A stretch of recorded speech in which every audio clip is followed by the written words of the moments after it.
दोस्तों नमस्कार। दोस्तों 3 मंत्री, 17 नौकरशाह और 40 किसान, तकरीबन 4.5 घंटे तक जद्दोजहद। लेकिन सरकार की रणनीति उस चौसर पर अब काम करने लगी है जिस चौसर को उसने यह सोचकर बनाया है कि क्यों नहीं अब ऐसे मुद्दों को बीच में ले आया जाए जिन मुद्दों के आश्रय किसानों के भीतर जो छोटे और सीमांत किसान हैं वह अपने घर लौटें, वह कानूनों की बुराई ना करें, कानूनों को वापस लेने का जिक्र ना करें, उनके सामने जो मुश्किल है उसे कम से कम उस कोहरे को हटा दिया जाए। तो सरकार की रणनीति बहुत साफ थी। 2:30 बजे से चर्चा शुरू हुई, 7 बजे तक चर्चा चली। उस बीच में जो भोजन पानी की व्यवस्था थी उसमें भी पहली बार सरकार के मंत्री किसानों के साथ ही शरीक हो गए, जिससे संवाद बना रहे, संवाद टूटे नहीं, मैसेज जाता रहे। इसीलिए जो उन किसानों को अभी से डर है कि आने वाले वक्त में जो पावर को लेकर जो कानून यानी बिजली को लेकर जो कानून आने वाला है उसमें सिंचाई को लेकर जो सब्सिडाइज रेट पर बिजली मिलती है वह नहीं मिलेगी। सरकार ने बहुत साफ कहा यह कानून आया नहीं है और इस कानून को बनाते वक्त हम पूरी तरीके से ध्यान रखेंगे कि आपको सिंचाई के लिए जो सब्सिडाइज रेट मिलता है वो मिलता रहे। यानी उन किसानों की मुश्किल यहां पर हल हो गई जो सोच रहे थे कि क्या इस आंदोलन के साथ जुड़कर आने वाले वक्त में बिजली की सब्सिडी खत्म करने की जो सोच है उसके लिए भी आंदोलन करें, उनको दरकिनार किया गया। दूसरी स्थिति, सरकार की रणनीति बहुत साफ थी कि जो इन्वायरमेंट ऑर्डिनेंस आया गया है जिसमें पराली को लेकर बड़ी तौर पे फीस भी वसूली जाने का जिक्र है और सजा का भी जिक्र है, उसको सरकार वापस ले लेगी। तो खास तौर से जो कैश क्रॉप उपजाते हैं उनके सामने यह मुश्किल लगातार आती है और खास तौर से जो पश्चिमी उत्तर प्रदेश का इलाका है जहां गन्ना होता है उस इलाके के किसानों ने राहत की सांस ली कि चलिए पराली को लेकर तो कानून पे सरकार की सहमति है, अब हमें कोई दंड नहीं देना पड़ेगा, जेल भी नहीं जाना पड़ेगा। तो वह किसान भी थोड़े से अलग हुए। यानी कैश क्रॉप, छोटे और सीमांत किसान, ये 3 कैटेगरी को जब बांटिएगा तो वह इस आंदोलन के साथ क्यों जुड़े हैं यह सवाल वो खुद से अब करना शुरू करें। सरकार यह चाहती है, सरकार इसीलिए इस बातचीत को लंबा खींच रही है। इसीलिए ध्यान दीजिए, पहले दिन से लेकर अभी तक एमएसपी पर उसने कानून बनाने का जिक्र कभी नहीं किया। सरकार ने तीनों कानूनों को वापस लेने के लेकर एक शब्द भी कभी नहीं कहे। किसान पहले दिन से इस बात का जिक्र करते आ रहे हैं। तो क्या ऐसे में खास तौर से पश्चिमी उत्तर प्रदेश का इलाका है या जो कैश क्रॉप किसान उपजाते हैं या फिर जो छोटे और मंझोले किसान जिनकी जिंदगी बिना खेती के चल नहीं पाएगी, 2 जून की रोटी ही मुहैया उसी से होती है, तो क्या वो घर लौटेंगे अगर गाहे बगाहे इस आंदोलन में कहीं शरीक भी हैं? तो 2 कानूनों के जरिए एक मैसेज दिया गया। तीसरा मैसेज बहुत साफ था कि जो भी मुश्किल आपको आ रही है, इन 2 कानून जो बनाए गए हैं नए और एक जो संशोधन का कानून बनाया गया है उसको लेकर क्यों नहीं एक 5 सदस्यीय कमेटी बना दी जाए। यह कमेटी हर मौके पर चर्चा करती रहेगी। आंदोलन वापस लीजिए, कमेटी चर्चा करेगी और एक एक करके तमाम निदान लाए जाएंगे, क्योंकि सरकार तो आप ही ने बनाई है, किसान तो सरकार के दिल में बसता है। तो क्यों यह अविश्वास की स्थिति है? और यह इतनी शालीनता के साथ और रणनीति के तहत कहा गया, किसान बेहद शालीनता के साथ सारी चीजों को आज सुनते रहे। लेकिन यहीं से सबसे बड़ा सवाल निकल कर आ रहा है, जो पहले दिन की स्थिति थी वह आज भी स्थिति है। साल बीतने को आ गया और अब नए बरस में पहली चर्चा होगी 4 जनवरी को। तो क्या 4 जनवरी को एमएसपी पर कानून बनाने को लेकर सरकार का रुख लचीला हो जाएगा? क्या वाकई जो 3 कानूनों का जिक्र है उसको वापस ले पाने की स्थिति में होगी, या संशोधन का कोई ऐसा पिटारा सरकार खोज लेगी जिसके बाद कहा जाएगा नहीं नहीं सब ठीक हो गया? बहुत मुश्किल सवाल है, लेकिन इसका जवाब बेहद आसान है कि ऐसा कुछ भी होने वाला नहीं है, क्योंकि सरकार ने आज अपनी चर्चा के भीतर यह भी किसानों से कहा कानून यूं ही आसानी से नहीं बनते हैं। यूं ही कानून बनाकर कृषि सुधार की दृष्टि सरकार ने नहीं अपनाई है, उसके पीछे एक बड़ी लंबी समझ है और उस समझ को तत्काल में किसान नहीं समझ पाएंगे, लेकिन धीरे धीरे चीजें जब इंप्लीमेंट होगी तो समझ पाएंगे। अब सवाल यहीं से आता है कि सरकार जो पर्दे के पीछे सोच रही है, किसान जो शालीनता के साथ दिल्ली के विज्ञान भवन में बैठकर 4.5 घंटे तक मशक्कत तो करते रहा और उसके सामने 4 जनवरी के इंतजार करने के अलावे कोई रास्ता भी नहीं है, लेकिन क्या वाकई किसान क्या सोच रहा है? किसान के जहन में बहुत साफ है, वो जान चुका है कि एमएसपी उसे नहीं मिलेगी और यह मौका आंदोलन का है। अगर उसने सरकार से कानून में एमएसपी को तब्दील करा लिया तो शायद उसकी जिंदगी बन जाए। जो 3 कानूनों का जिक्र है उसमें संशोधन की दृष्टि में चाहे वो कॉन्ट्रैक्ट फार्मिंग का जिक्र हो, चाहे वो अपने तरीके से कानूनी कार्रवाई के लिए किसान के सामने भी अदालत के दरवाजे खुल जाएंगे, इसका जिक्र हो, इनको लेकर सरकार अगली खेप में संशोधन का जिक्र करेगी, लेकिन एमएसपी पर कोई भी आधार पे कोई बातचीत नहीं होगी। यह आज आप लिख लीजिए। उसकी वजह बहुत साफ है और जिन 3 कानूनों को लाया गया और सरकार ने जब यह कहा कि एक लंबी प्रक्रिया है, तो यह समझना होगा कि सरकार के जो रिफॉर्म्स हैं वो सिर्फ एग्रीकल्चर रिफॉर्म नहीं है। इंटरनेशनल मॉनेटरी फंड यानी आईएमएफ ने भारत सरकार से 3 क्षेत्र में रिफॉर्म करने को कहा था। एक लैंड रिफॉर्म, दूसरा एग्रीकल्चर रिफॉर्म, तीसरा लेबर रिफॉर्म। सरकार ने मजदूरों को लेकर भी कानून बना दिया है इस दौर में। उस पर अभी तक सबकी आंखें नहीं गई हैं कि किस तरीके से हायर एंड फायर की स्थिति में अब तमाम कंपनियां आ गई है, आप अदालत नहीं जा सकते हैं। किस स्थिति में काम के घंटे बढ़ गए हैं, इस दिशा में अभी मजदूरों ने सोचना बंद नहीं किया है, क्योंकि लड़ाई तो 2 जून की है। तो काम के हिस्से बाद में दिखाएंगे, लेकिन आईएमएफ के साथ मिलकर जो लेबर, लैंड और एग्रीकल्चर के रिफॉर्म का जिक्र है, उसमें इन बातों को समझने की जरूरत है कि दुनिया में आईएमएफ और वर्ल्ड बैंक भी हमेशा से चाहते हैं कि प्लेयर्स उसके सामने क्लियर रहें, उनको किनसे बात करनी है। आईएमएफ और वर्ल्ड बैंक आके यहाँ के किसानों से बात नहीं करेंगे, यहाँ के लैंड होल्डर से बात नहीं करेंगे, यहाँ के लेबर ऑर्गेनाइजेशन से बात नहीं करेंगे, वो गवर्नमेंट से बात करेंगे। जो भी चुनी हुई सरकार है उससे बात करेंगे। चुनी हुई सरकार के सामने भी मुश्किल है कि जो इस देश के भीतर में किसान मजदूर हैं उनकी तादाद तकरीबन 26 करोड़ 30 लाख है। इसमें से जो किसान होल्डिंग किए हुए जमीन, उसकी तादाद छोटे बड़े सभी मिला दीजिए तो उसकी तादाद तकरीबन 5 करोड़ है। जो किसान मजदूर है, छिटपुट किसानी करता है, मजदूरी करता है, यह लगभग 7 करोड़ 30 लाख है और 14 करोड़ ऐसे हैं जो सिर्फ मजदूर हैं। लेकिन इसके अलावे जो एग्रीकल्चर इकोनॉमी से जुड़े हुए लोग हैं, इनकी तादाद इस देश में लगभग 49 करोड़ है, 49 करोड़ लोग हैं। रिफॉर्म जब लाया जाएगा तो सरकार के जहन में बहुत साफ है कि मौजूदा वक्त में जो कंपनियां, जो कॉरपोरेट, जो इंडस्ट्री काम कर रही है, हमें लगता है उसका भी एक खाका देख लीजिए आप। तब आप समझ पाएंगे कि सरकार ना तो 3 कानून वापस लेगी, ना एमएसपी पे कानून बनाएगी, दाएं बाएं का जिक्र वो कर रही है और यही करेगी। इस देश के भीतर में जो एग्रो कंपनीज है, उसमें जो लार्ज स्केल पे काम करती है ऐसी 12 कंपनियां हैं, जो मीडियम स्तर पे काम करती है वैसी 69 कंपनियां हैं और लगभग 260 छोटी कंपनियां हैं। सिर्फ एग्रो कंपनीज जो हैं, जो सीड और फर्टिलाइजर से जुड़ी हुई कंपनियां हैं, उसमें बड़ी कंपनियों की तादाद लगभग 21 है, 310 मीडियम कंपनी है, 680 छोटी कंपनियां हैं। इसके अलावे आइए ट्रैक्टर से जुड़ी हुई कंपनी, एग्रीकल्चर के जो इक्विपमेंट्स होते हैं उससे जुड़ी हुई कंपनी, जो बोरवेल के लिए जो देते हैं इक्विपमेंट्स उनसे जुड़ी हुई कंपनी, इनकी तादाद इस देश में लगभग 175 से ज्यादा है।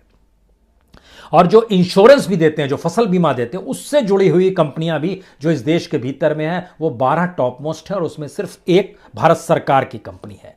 इन सभी कंपनियों में जितने लोग काम करते हैं उनकी तादाद तकरीबन 1.5 लाख के लगभग है, जो कर्मचारी काम करते हैं जो एग्रीकल्चर फील्ड से। लेकिन इनका जो टर्नओवर है, उस टर्नओवर को अगर आपको समझना हो तो आप कुछ कंपनियों के नाम से समझने की शुरू कीजिएगा अगर, तो आप जान जाइएगा कि दरअसल भारत के पूरे एग्रीकल्चर को ही उस मार्केट इकोनॉमी से जोड़ने का प्रयास सरकार कर रही है, जिसमें किसान कहीं नहीं आता है, मजदूर कहीं नहीं आता है। कोई भ्रम किसानों को नहीं रहना चाहिए और पंजाब के उन किसानों को भी नहीं रहना चाहिए जो ये मानकर चलते हैं कि वो रईस किसान है। उनको लेकर सरकार का नजरिया बहुत साफ है। वो किसान भी आने वाले वक्त में इंडस्ट्री लगा लें, एग्रो इंडस्ट्री लगा लें, एक्सपोर्ट करने लगें या जो कर रहे हैं उनके लिए ठीक है, लेकिन जो सिर्फ किसानी से जुड़े हुए हैं उनके लिए ये कानून है ही नहीं और ये रिफॉर्म है ही नहीं। तो फिर उस दृष्टि में हम उनसे बात क्यों करें, जबकि प्राइमरी तौर पर तो किसान ही सबसे पहले होता है। जो भी एग्रीकल्चर की कंपनी होगी, कुछ भी उठाएगी, लाभ करेगी, यहीं से ये बात शुरू होती है कि कुछ कंपनियों को अगर आप देखना शुरू करेंगे और उन कंपनियों के लाभ की परिस्थितियों को देखेंगे, तो जैसे आप जेके एग्रीकल्चर सेंचुरी काम करती है, इसका रेवेन्यू लगभग 192 करोड़ का, इसका मार्केट कैप लगभग 154 करोड़ का है। एचपीसी बायोसाइंस कंपनी है, इसका मार्केट कैप लगभग 414 करोड़ का है। रघुवंश एग्रो फार्म्स जो है, इसका रेवेन्यू लगभग 437 करोड़ का है, मार्केट कैप 238 करोड़ का है। कावेरी सीड कंपनी, सिर्फ सीड को लेकर ये कंपनी डेवलप हुई और इसका रेवेन्यू 808 करोड़ का है और इसका जो मार्केट कैप है ये 3,060 करोड़ का है। जो नाथ बायोजेम्स है, इसका रेवेन्यू 268 करोड़ का है और मार्केट कैप 678 करोड़ का है। गुडरिक्स ग्रुप, इसका रेवेन्यू 803 करोड़ का है, मार्केट कैप 446 करोड़ का। इसका जिक्र हम आपसे सिर्फ इसलिए कर रहे हैं जिससे आप समझ पाएं कि एग्रीकल्चर से जुड़ी हुई कंपनियों को कितना लाभ होता है। उसमें एक नाम और हमको लेना चाहिए, Bombay Bumrah trading corporation limited है। इसका रेवेन्यू लगभग 11,748 करोड़ का है और इसका मार्केट कैप 7,957 करोड़ का है। ये चाय के क्षेत्र में हो, कॉफ़ी के क्षेत्र में हो, प्लांटेशन के क्षेत्र में हो, या बिस्कुट हो, डेयरी प्रोडक्ट हो, हॉर्टिकल्चर हो, सबसे जुड़ी हुई है। ऐसी बड़ी तादाद में कंपनियां जो हम आपसे एक लकीर में बात कर रहे थे। लेकिन सवाल फिर वहीं पर आ गया कि सरकार अगर इसे नहीं मानेगी तो किसान क्या करेगा, और सरकार अगर नहीं मानने की स्थिति में आ रही है धीरे धीरे, तो किसानों के पास ऑप्शन क्या रहेगा और 4 तारीख को अब उनको किन सवालों को उठाना चाहिए, यह भी एक सवाल होगा। तो उससे पहले हमको लगता है सिलसिलेवार तरीके से एक डाटा और आप देखिए, सिर्फ पंजाब का डाटा देखिए। पंजाब में आड़तियों की कमाई जो साल की है, जो सरकार बार बार कह रही है, उनकी कमाई एक साल में लगभग 1,500 करोड़ की है। जाहिर है सरकार इनको बिचौलिया कहती है, कमीशनखोर कहती है, गांवरानी भाषा में इनको आड़ती कहा जाता है। 1,500 करोड़, आप कहेंगे पंजाब में सिर्फ आड़तियों की कमाई 1,500 करोड़ की एक साल की, तो अब आप इसके नीचे आइए। फर्टिलाइजर जो बेचते हैं उन कंपनियों की कुल जो स्थिति है वो 15,000 करोड़ की है, जो सिर्फ खाद बेचते हैं। जो ट्रांसपोर्टेशन में जुड़े हुए हैं 1,000 करोड़ का है उनका सालाना बजट जो है। जो फार्म के इक्विपमेंट्स बेचते हैं वो 3,000 करोड़ का है। यानी जो मंडियां पूरे पंजाब में, उनकी संख्या लगभग 1,850 है और इसमें जो मंडियों का टर्नओवर है, जो राज्य सरकार को भी जहां से मार्केट फीस और जो रूरल डेवलपमेंट फंड मिलता है, वो लगभग 3,500 करोड़ का है। यानी एक सिर्फ पंजाब को लीजिए तो वहां एग्रीकल्चर से जुड़ी हुई इकोनॉमी में सरलता से समझिए तो किसान अगर 100 जुड़ा हुआ है और उसको अगर 100 रुपए मिल रहे हैं, तो उस किसानी से जुड़ी हुई जो कंपनियां हैं उसमें फर्टिलाइजर है, ट्रांसपोर्ट है, फार्म इक्विपमेंट्स हैं, एक्सपोर्ट करने वाली हैं, तमाम तरह की कंपनियां जो एग्रो से जुड़ती है, वो तमाम कंपनियां जो हैं, अगर वह कंपनियां वहां पर 100 किसान हैं तो वहां पर उनकी संख्या सिर्फ 10 है।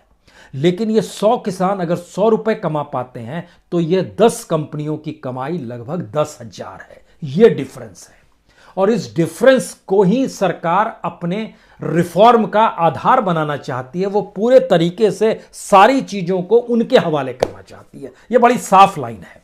ये पंजाब की एक छोटी सी स्थिति आपके सामने हमने रखी। अब यहां से सवाल होता है कि सरकार क्या वाकई ऐसी स्थिति में आ गई है जहां उसके हाथ पांव बंध रहे हैं? बिल्कुल। सरकार ने जो एमएसपी पर एफसीआई के जरिए अनाज को वो खरीदती है, धीरे धीरे उस पर बोझ बढ़ता जा रहा है। जो हमने अपने पिछले अंक में भी जिक्र किया था कि एफसीआई कैसे कर्ज में डूबती चली जा रही है और सरकार जो फूड सब्सिडी रिलीज करती है उसमें वो कर्ज का हिस्सा भी जोड़ दे रही है। खास तौर से जो नेशनल स्मॉल सेविंग फंड से जो कर्ज एफसीआई उठाती है उसको भी जोड़ दे रही है। जैसे आप देखिए 2016-17 में 1,03,334 करोड़ रुपए फूड सब्सिडी सरकार ने रिलीज की। उसमें 25,000 रुपए कर्ज था एनएसएसएफ का। 2017-18 में 1,01,981 करोड़ रुपए, इसमें 40,000 रुपए कर्ज थे। 2018-19 में 1,40,000 फूड सब्सिडी थी, इसमें 70,000 यानी लगभग 50% कर्ज की स्थिति थी। अब सवाल यह है, और 2019-20 में यह कर्ज की स्थिति और बढ़ गई है और यहां पर सब्सिडी दी गई 1,19,000 की, उसमें लगभग 90,000 रुपए जो हैं, 90,000, ये पूरा का पूरा 90,000 करोड़ रुपया, ये हर को करोड़ में कन्वर्ट कीजिएगा, जैसे 1,00,000 करोड़ है तो उधर 25,000 करोड़ का चक्कर था। इसी तरीके से 19-20 आते आते 1,19,000 करोड़ रुपए फूड सब्सिडी रिलीज की गई, तो लोन जो था वो 90,000 करोड़ रुपया एफसीआई पर कर्ज था, सिर्फ एनएसएसएफ का, नेशनल स्मॉल स्पेकिंग फंड का, सेविंग फंड का। सवाल यह है कि सरकार अपने तौर पर एफसीआई को चलाने की स्थिति में नहीं है। सरकार अपने तौर पर अनाज को एमएसपी पे खरीद के गोडाउन्स में रखने की स्थिति में नहीं है। सरकार अपने तौर पर किसानों को एमएसपी की रकम को कानून में तब्दील करके उसी रकम पे अगर खरीदने का भरोसा और आश्वासन दे देती है तो इस देश में से कोई भी कॉरपोरेट किसानों के पास खरीद के लिए जाएगा ही नहीं, क्योंकि जिस कीमत पे एमएसपी सरकार ने तय की है, आज की स्थिति यह है कि 1,925 रुपए अगर गेहूं है, 1,868 रुपए अगर चावल है, तो आप 10 साल पहले जब लौट जाइएगा, उस समय जो एमएसपी चावल और गेहूं की थी वही आज भी किसानों को खुले बाजार में बेचना पड़ता है। तो कॉरपोरेट इस लोभ में है कि उसको इतना मुनाफा मिलने वाला है कि एमएसपी जो तय हो रही है वह तो महंगाई दर से तय हो रही है और किसी भी सामान को उपजाने की लागत से तय हो रही है, लेकिन यहां तो उपजाने वाले बहुत सारे हैं, तो उनको क्यों नहीं अपने अनुकूल बना लिया जाएगा। तो लाभ का रेशियो बहुत जबरदस्त है, वो इतना ज्यादा है कि वो 10,000% भी आप कह सकते हैं, इस हद तक एग्रीकल्चर इकोनॉमी से उनको लाभ मिल जाता है। यह एक दूसरी स्थिति है।